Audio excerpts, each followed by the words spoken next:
What's up, everybody? Welcome back to another episode of the Arnies. We're three starving sailors destined to die a horrible death in the New World. I'm Matt Johnson, and once the arrows start flying, consider myself resigned to my fate. I'm Keith Baker, and Osaka doesn't seem that bad for the 1600s. And I'm Austin Terry, and I wholeheartedly agree with the feudal Japanese's stance on bathing. Me too. Today's gonna be a fun one. We're getting back into what people are calling prestige TV. That's always a fun thing to talk about. You know, we did prestige movies last week with Dune Part 2. That was a fun one. So I'm excited to get back into TV. It's always a good time. And this show kind of snuck up on me. I didn't really hear anything about it. I don't think I even saw a trailer for it. I didn't know this was a big deal. But in case you're like me going into this blind, Shōgun is what we're talking about today, and it follows the collision of two ambitious men from different worlds and a mysterious woman samurai. John Blackthorne, a risk-taking English sailor who ends up shipwrecked in Japan, a land whose unfamiliar culture will ultimately redefine him. Lord Toranaga, a shrewd, powerful daimyo at odds with his own dangerous political rivals. And Lady Mariko, a woman whose invaluable skills but dishonorable family ties, who must prove her value and allegiance. So lots of good stuff right there. But guys, I just kind of want to dive right into it. Because I want to know, were you guys just as blind to this as me? Had you heard about this? I guess it's a landmark book.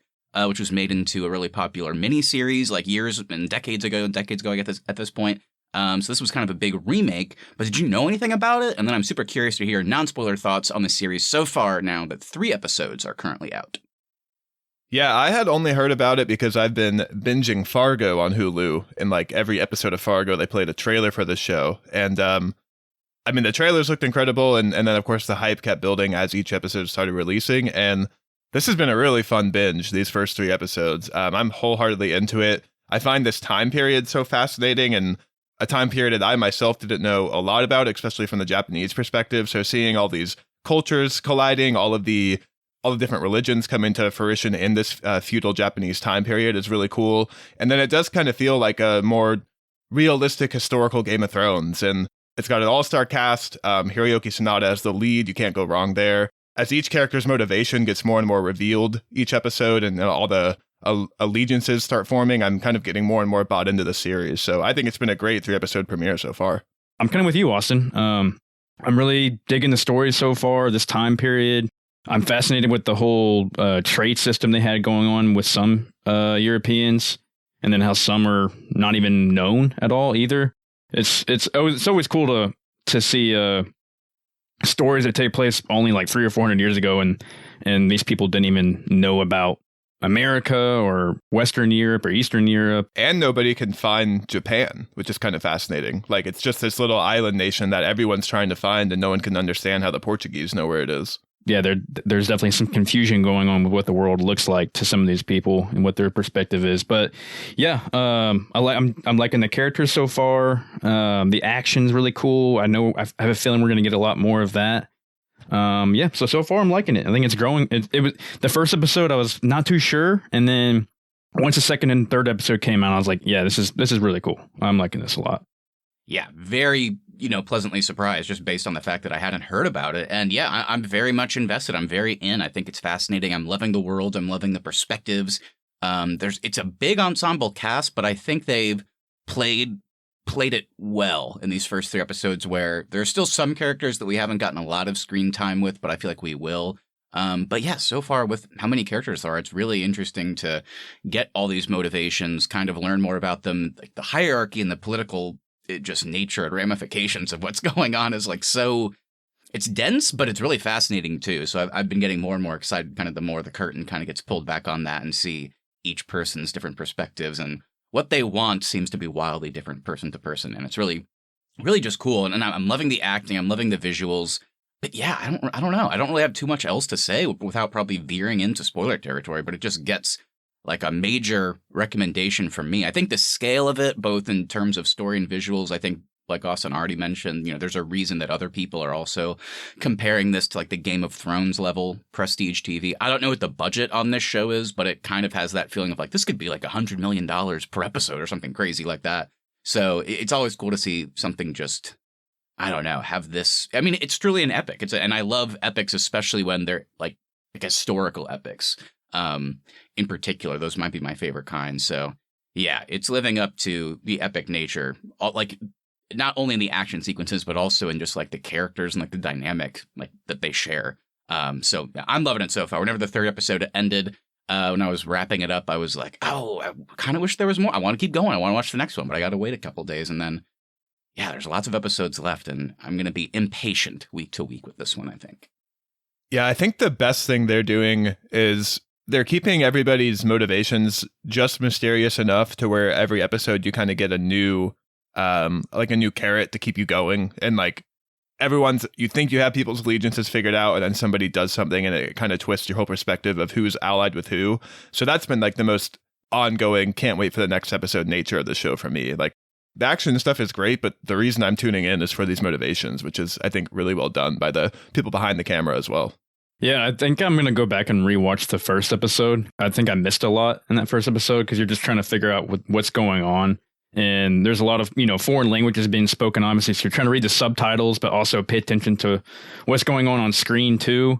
And then once I got into episodes 2 and 3, I started figuring out the houses and the families and everything. I will say I was having the same struggles with it being a subtitled show, and then also all of these complex natures and alliances going on. FX actually has a really handy viewer's guide that you can watch, like you can have up on your phone while you're watching the show, and it lays out like each character, and it's by episode, so there's no spoilers in it. But that helped me like really figure out who's with who. Oh, nice. Yeah, I think I might check that out as well. But yeah, like I said, I don't have much to say. It's always nice that I can give a glowing recommendation to something, and I'm glad to hear it. It sounds like you guys are on that same page. So yeah, I don't know if you're like us and you didn't really know too much about this show, or you just completely were in the dark on it. Definitely, you got to check this out. I think there's something for everybody here, and it's going to be one of those shows, like, despite if you're someone that's not like, I'm not really into historical fiction or just like historical dramas in general, or like the epic stuff can get a little much for me. I still think if like those aren't your go-to genres, you should still watch this, because I think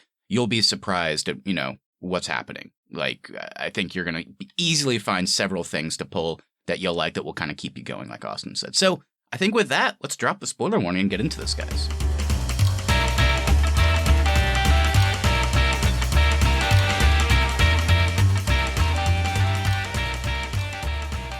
All right, everybody, welcome to spoiler territory for the first 3 episodes of Shōgun over on FX and Hulu. Before we get into all of our thoughts and all the things that we want to dive into specifically, let's do some cast, crew, and critical reception talk. All right, so Shōgun is created by Rachel Kondo and Justin Marks, who are a husband and wife team most well known for their contributions to The Jungle Book and Top Gun Maverick. The first 2 episodes were written by Kondo and Marks, with Shannon Goss joining for episode 3. Jonathan Van Toleken directed the first 2 episodes, with Charlotte Brandstorm doing the third.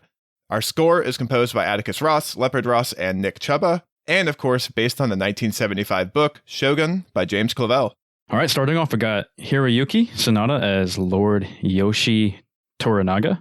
We got Cosmo Jarvis as John Blackthorne. Anna Sawai as Toda Mariko.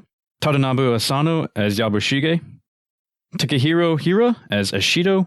Tommy Basto as Father Martin Alvito. And we got Fumi Nakaido as Ochiba Nokata. All right, guys, there's our cast and crew. Any positives, any negatives? What do we got? I'm going to give my highlight to Anna Sawai as Mariko. I've found this character kind of having to live in both worlds, between like all of the Japanese games and then all of the Catholic games, being really fascinating. And her backstory is the one I'm most interested in learning, because it seems like she still has some mysterious stuff that hasn't been revealed to us yet. I also find her, like, the way Anna Sawai's like calm demeanor just like continues on through each episode despite every situation she's in.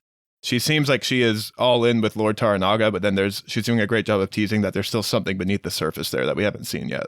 I'll go ahead and just shout out Cosmo Jarvis as John Blackthorne. It's kind of cool to watch him interact with the different cultures. I thought he played this part really well. I'm interested in how the characters play off of this, and I like that we do get in, I guess, episode 3, that they start kind of asking about his culture, and he's kind of trying to figure out their culture. So as a whole, I like the whole cultural collisions that we're getting, and how some things will overlap, and then some things are definitely different. So yeah, Toranaga making him draw the map was like the most high stakes part of this show, and he's drawing with a stick in the sand, but I was so invested to see like have the Japanese learn like about the broader parts of the world that they don't know about yet was so cool. And then also like having him mark all the Portuguese bases and then discovering they've been duped was so cool.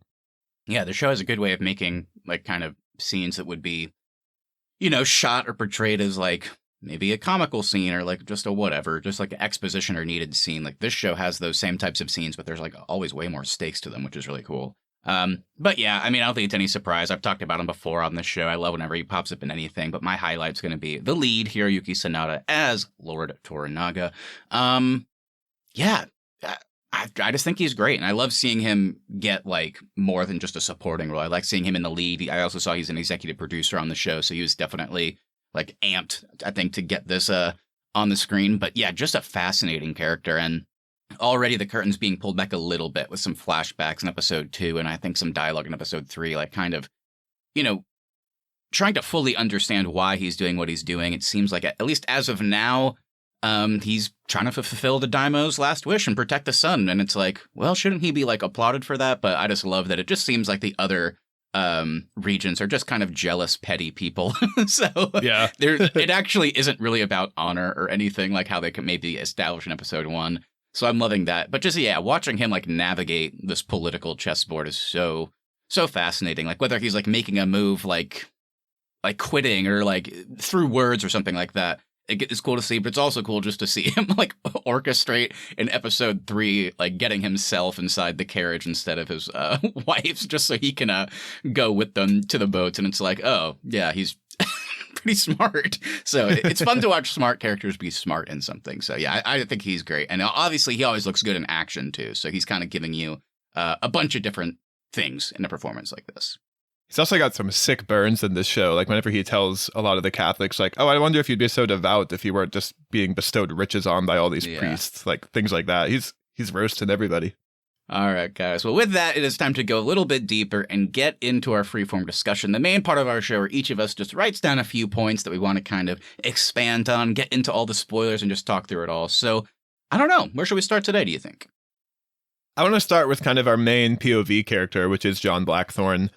He is the one that I think I would say getting the most screen time at this point, and the one that we definitely see walking the line between cultures. And he, from the Japanese perspective, he's the barbarian. From his perspective, he thinks the Japanese are the barbarians. So that's kind of an interesting twist too. But how are you guys feeling? Like the more time we spent with him about his motives, and I could see him becoming an antagonist towards the end of the show, given how much he is like still trying to fulfill his mission as a pirate, but then it seems like he's getting more invested with Lord Toranaga and his side of things. So how are you guys feeling just about his motives so far? I think it's a great POV character. It's not reinventing the wheel, obviously. It's kind of what you'd expect from a show like this that needs like that outsider POV perspective. But that doesn't, prevent the fact that Cosmo Jarvis, I think, is doing a great job, like Keith mentioned earlier. And yeah, just like getting more into this character, I think the more layers that get pulled back, the more kind of intriguing it is. And to the point where by the end, I don't really think it matters to Lord Toranaga if he is a pirate or not. I mean, I think he's basically saying, whenever he's like, we're getting this translated, it'll take a long time. He's like, I know you're a pirate, but they're not going to kill him later. Like, I think it's, it's what we might expect is that they're probably going to become like respected friends that respect each other by the end. I think Toranaga, too, also has to keep up appearances. So when he has his whole fiefdom kind of watching him, he says, like, we will translate this, we will follow our rules. But I think in the back of his mind, he knows, I don't care if this guy's a pirate. He has the tactics and weapons that will give me the edge over the other regions. Yeah. But yeah, so we'll see. I mean, they could definitely surprise me as the show goes on, but I expect him to only get more entrenched in this culture as we go on. Do you think things will shift for him when he finally gets reunited with his crew and gets his ship back? So I don't know. We'll see. I mean, I think there will be some kind of expected things as we go on talking about the future of the season. I think, because in that same scene where Toranaga's like, we're going to get this translated. He also said like before that, I think, or Blackthorne said before that, he was like, of course I will like stay and I will help you and I will train that, this section of this militia like that you are asking me. The only thing I ask in return, though, is, my crew and a ship or my ship. So like if he finds out later that is a deal that can't be honored, then I think we'll probably have like maybe an episode or two, or maybe he's at odds and maybe scheming against the Japanese. So, there's probably going to be some predictable stuff where it's not all going to be like sunshine and roses in terms of their kind of relationship here. But I think that'll make it all the more interesting. But Yeah, I could see him, scheming as the show goes on, but I think he's probably largely going to be scheming with Toranaga because he's a pretty good schemer. So they're probably going to have some fun scheming together. And you mentioned Mariko a second ago. I'm really curious to see more of her motivations get revealed because whenever that assassin storms the compound, she has knowledge of some people train their whole lives for a single kill, and she came from this specific sect.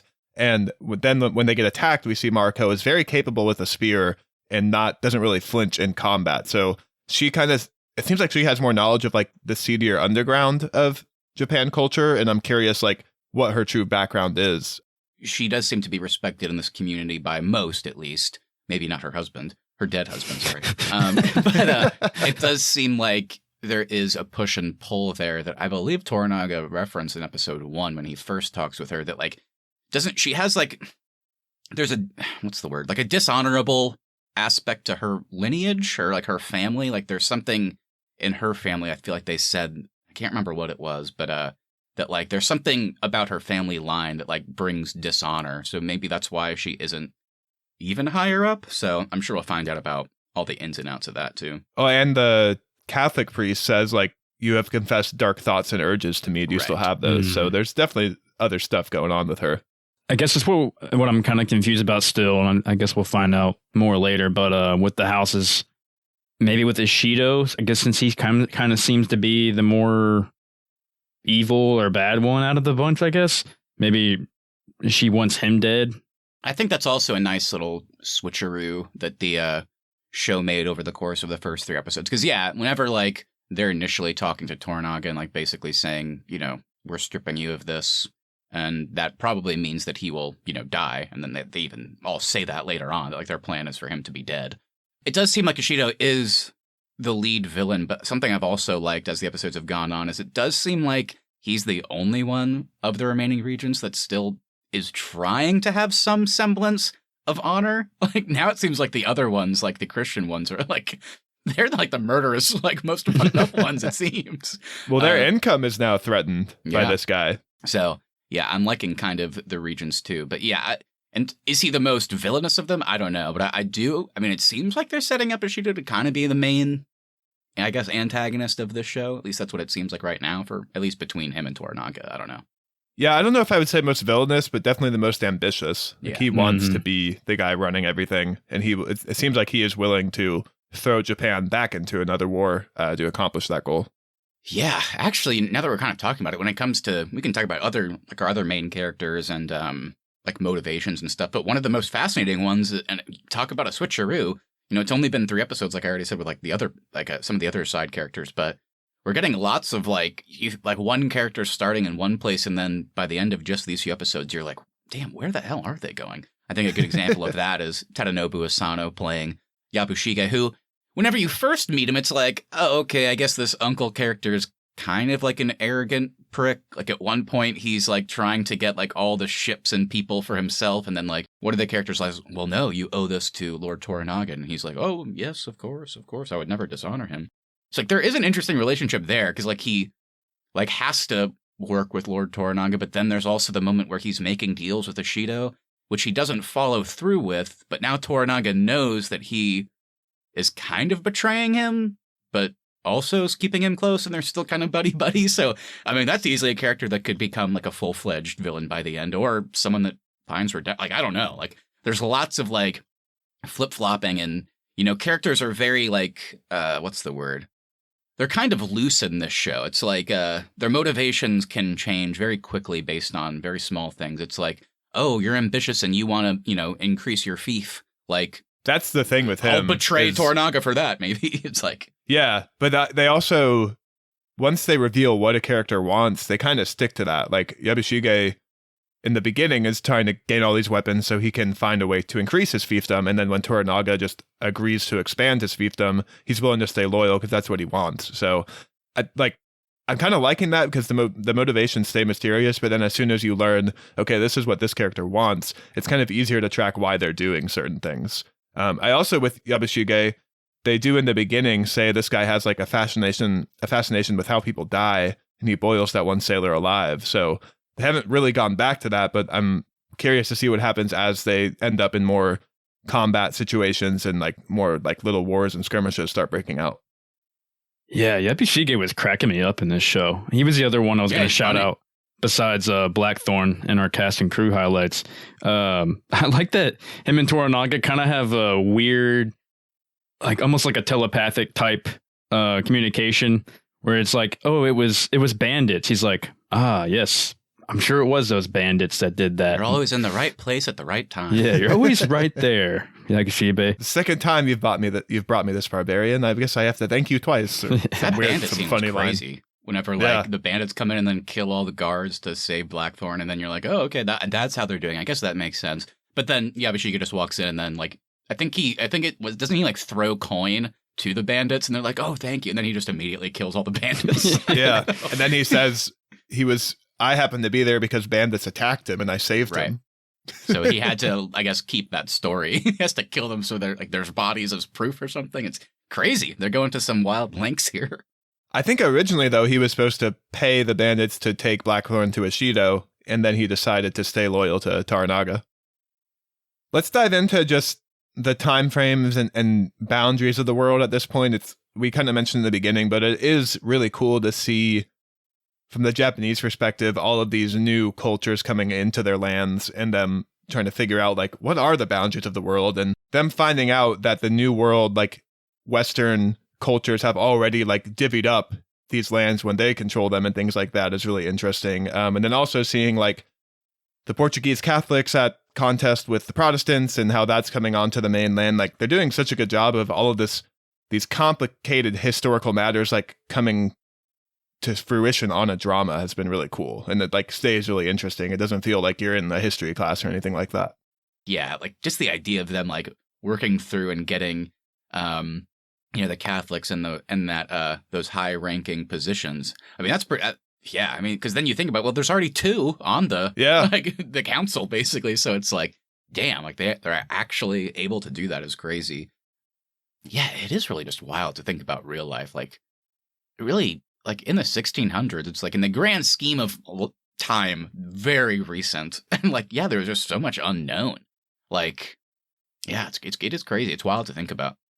It has to be so wild to be a Japanese citizen and then having all these Westerners show up on your island who, like, maybe at that point in time you think this is all the world is like the Japanese islands, and then all of a sudden, and like it's got to feel like aliens arriving from a different planet. I mean, the Portuguese characters are certainly interesting to watch in a different way, especially after that reveal comes out. It's like in like the second half of episode 2, maybe, and like all of episode 3, kind of watching them try and scramble. And like it seems like for once they're not all on the same page. It's like some of the priests are now saying like, well, counselor who, shares my beliefs because I so lovingly taught them to you. They're basically telling him, go kill this man. Like, they're priests. They're like, you need to assassinate John Blackthorn. And like these fucking high-ranking councilmen in Japanese society are like, I will do that. It's like, whoa, that's wild. And then just like, I mean, even something smaller scale, like watching the Portuguese captain, the pilot, who is just, he wants to leave. He needs to get trading. So he's like, I'm taking the ship and leaving. And they're like, well, we haven't gotten permission to leave. And he's like, I'm leaving. So it's like, well, he also says, I don't need your permission. I serve the Spanish crown. Yeah, exactly. So like watching them scramble after kind of it all comes out about these bases was really crazy to watch as well. And I love that one Portuguese sailor who interacts with Blackthorn. He keeps calling him English. That guy's great.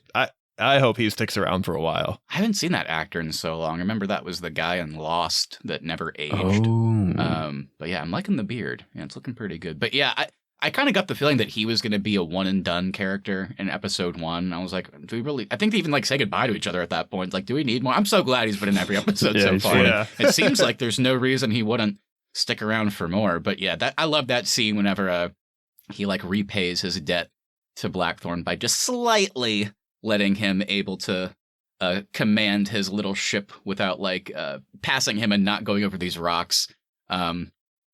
It's also, this is kind of like a weird thing to say. I think the show has like really good use of swearing too. Yeah. Like, I feel like it's kind of hard to write swearing.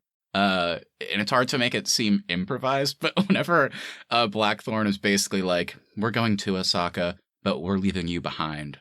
Sorry. and like him just going, fuck that, and then just grabbing the wheel essentially, and then just like, no, we're gonna do it anyway. And watching him like over the episodes, kind of, obviously he's not speaking a lot of Japanese yet, but he's like been able to find a more, I guess, natural way to communicate with them. Like I love that scene where he's like sound the drums, and like while he's like piloting the ship, he's like banging his foot on the ground, and he's like he's wanting them to go faster, and it's like they're actually kind of understanding what he's meaning for once. It's really cool. I love that he's saying the wrong word in that scene, and then the actual ship captain is like, he means faster, faster. I remember when my mom was first telling me about the show, she was saying one thing that she was really interested in where it was how like the Portuguese characters, some of the more nefarious ones, are gonna like naturally be able to twist Blackthorn's words. And that was also like a really kind of something that wouldn't be high stakes in any other show, but like it felt so high stakes every time like somebody was translating for him and just like purposefully like saying the wrong thing. Like he almost died for it in episode 1 when that one guy is just saying like, this is a heretic, he's a demon, we gotta kill him. So like there's tons of high stakes stuff there too. I love how Toranaga knows the Catholics might twist his words, so he brings in Mariko to make sure what the priest is telling him is accurate. That was cool. You knew the scene before because they had like a really smartly done way. Like they had like the priest that came in first, or Father Martin or whatever it is. They had that scene where like his higher up was basically telling him like, you know, just twist his words, make sure Toranaga knows this is the bad guy. And so like then he immediately goes in to probably do that. But whenever he sees Mariko there, then he like every single word that Blackthorn says, he translates honestly. He's like, fuck, I got outplayed here.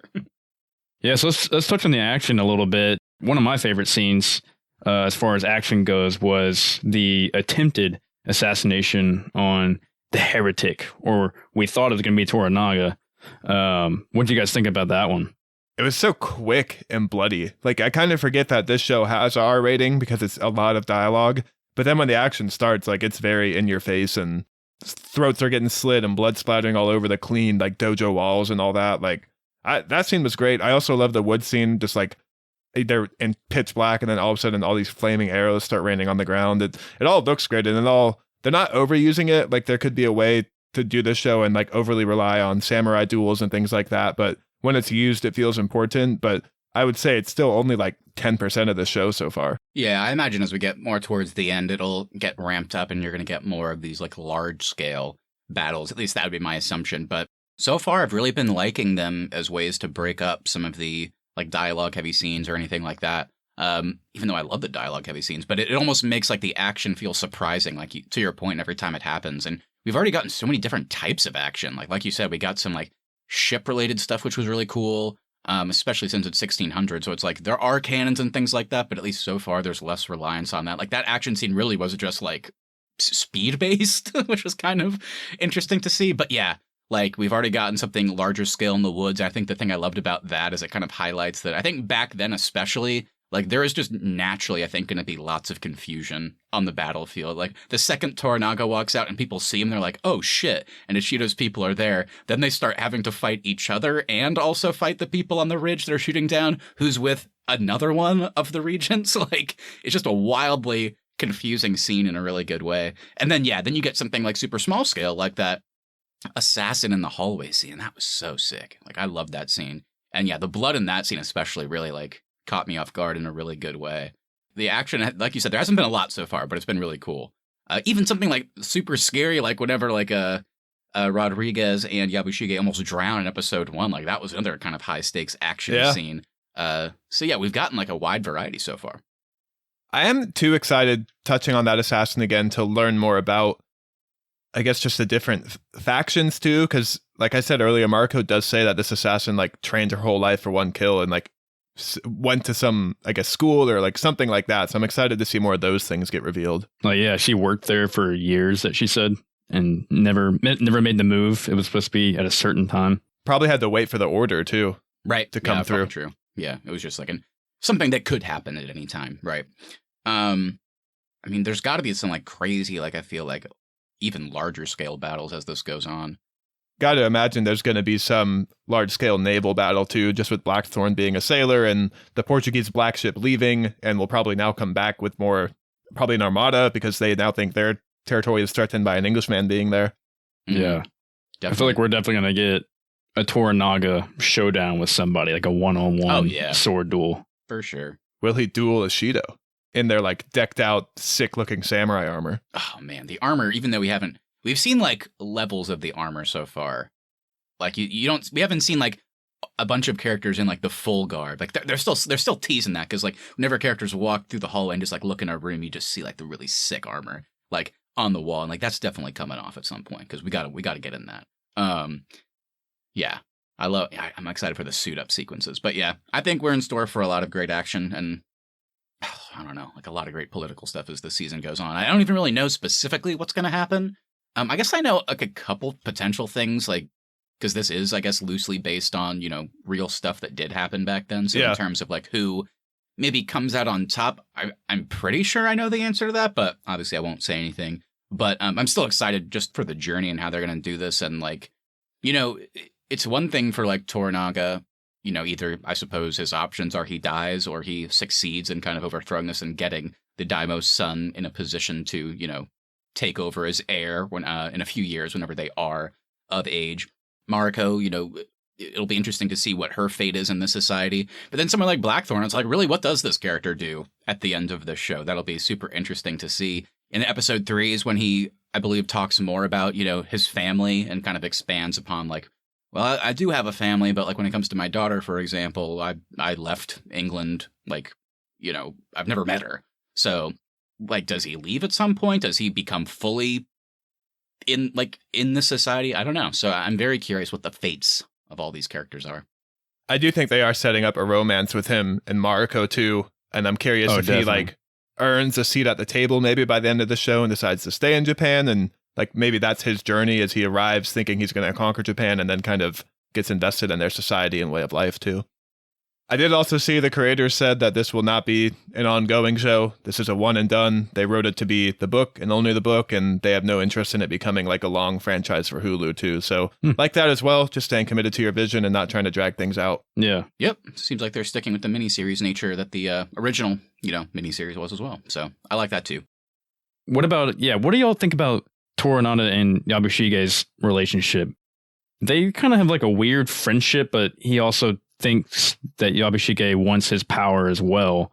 So do you think they're going to stay somewhat allies, or do you think Yabushige is just in it for himself? Because that's what it kind of seems like to me, that Yabushige just doesn't care about any of these lords or houses. It seems like he's just all in it just for his own satisfaction.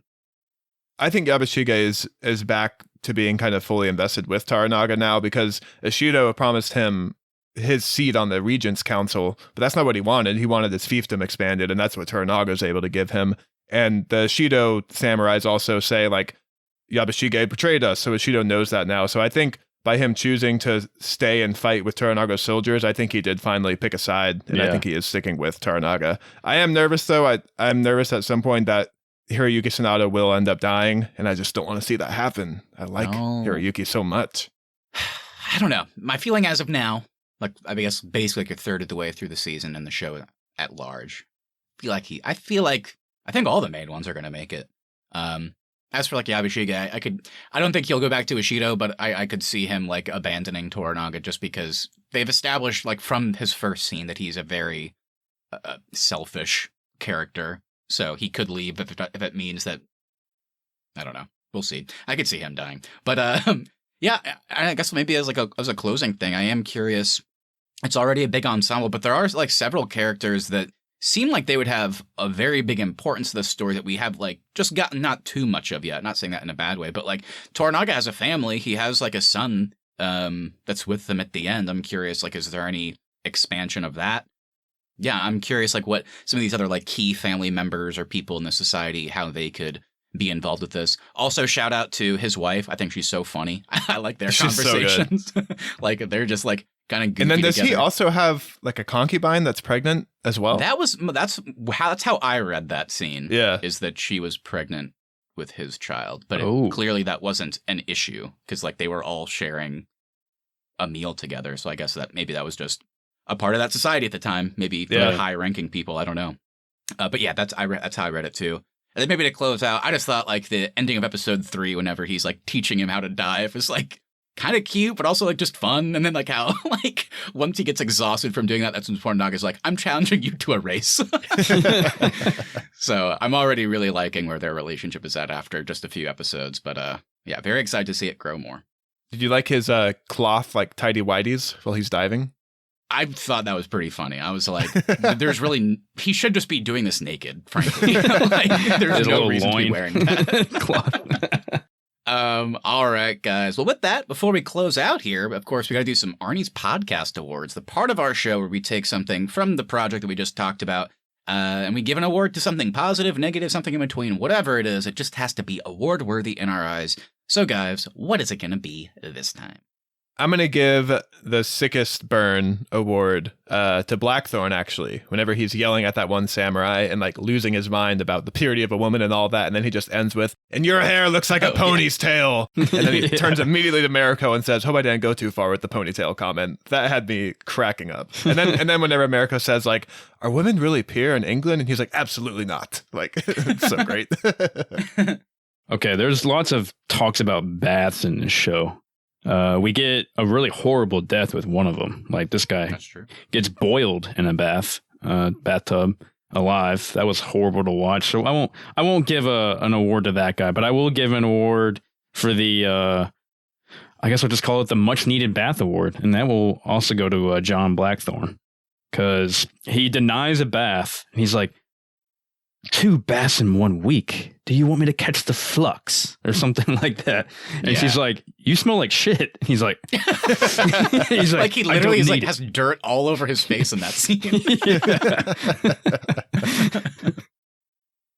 I'll just keep it simple. I think I'm going to do the good riddance award. I did kind of chuckle to myself. I'm not calling it a negative, but I did think it was funny how like Mariko's husband is just such a dick the entire show. And then he's given like this final stand where I think we're supposed to be emotional. And I was just like, good riddance. You suck. Yeah, I'm glad they got rid of him early. I didn't want to see him continue to be a dick to Mariko. So I'm glad to get a character like that out of the way, just because it's like, not because I need like different characters to hook up, but it's like, are they going to do like some like typical like love triangle or something here? I was like, I don't want to see that. So whenever he got swarmed by 50 men at once, I was like, thank you.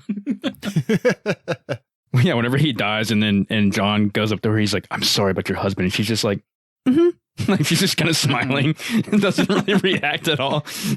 We also know Blackthorn's like, I'm not really sorry about your husband. Yeah, he actually winked like after he said, I'm sorry about your dead husband. Wink, wink. He's like, at that moment, he starts like thinking to himself, he's like, holy shit, I'm so glad I packed my really long, wavy cloth bathing suit. I'm gonna show her later. Wait till she sees my man thong. All right. Well, with that, everybody, before we dive down the whole man thong rabbit hole, thank you all so much for listening. If you enjoyed this episode, make sure you hit that follow button so you never miss our upcoming content. Also, please share us with your friends if you enjoyed this episode. We really appreciate that to continue to grow our show. Please leave us reviews as well. Even if you don't want to write anything, leaving us a 5-star review over on Apple Podcasts, Spotify, or wherever your podcasts would just help us out. At the Arnies is our social, and the Arnies.media is the website. Of course, we'll be back next Tuesday with another episode. And last week, we talked about what could quite possibly be the biggest movie of the year. We covered Dune Part 2, so if you've gone out to theaters, if you want to hear us break it all down, be sure to go check that episode out. And lastly, we want to hear from you, so please send us a message on Instagram at the Arnies or email us thearniesmedia@gmail.com. What did you think of Shōgun so far? Anything you say, we'll read on the show and react to it live in our latest episode. That's right, everybody. Hope you enjoyed this one. Have a great rest of your week, and we'll see you next time. See ya. Let's bring back the loincloth.